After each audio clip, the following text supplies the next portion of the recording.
પ્રથા થઈ ગઈ છે કે દર 4 મહિને ગુજરાતના સામાન્ય વહીવટ વિભાગના અધિકારીઓ એક પરિપત્ર બહાર પાડે કે ભાઈ ધારાસભ્યોના પ્રોટોકોલનું પાલન કરવું.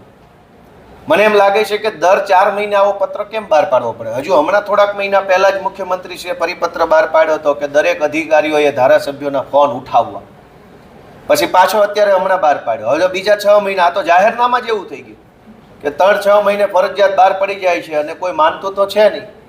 મને એમ લાગે છે કે હવે એક એવો પરિપત્ર બહાર પાડવો જોઈએ કે અમારી આખી સરકાર રાજીનામું આપે છે કેમ કે અમારા અધિકારીઓ સામે અમારું કાંઈ ઉપજતું નથી.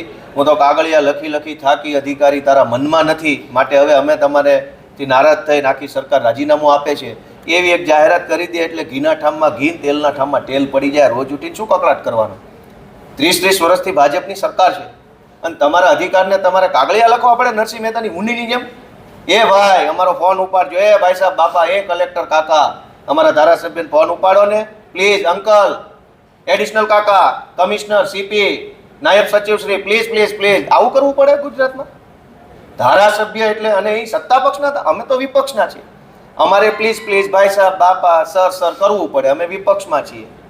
ભાજપ વાળાએ કલેક્ટરોને ટાંટિયા ચાલવા પડે, મામલતદારોને પગે લાગવું પડે.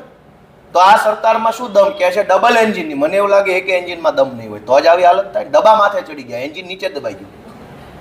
ડબલ એન્જિન હોત તો એન્જિનની પાછળ ડબ્બા આઈએસ આઈપીએસ ધારાસભ્યોને ડબ્બા લાગે, એના બદલે ડબ્બો આગળ થઈ ગયો, એન્જિન પાછળ થઈ ગયું. એનો અર્થ શું થયો?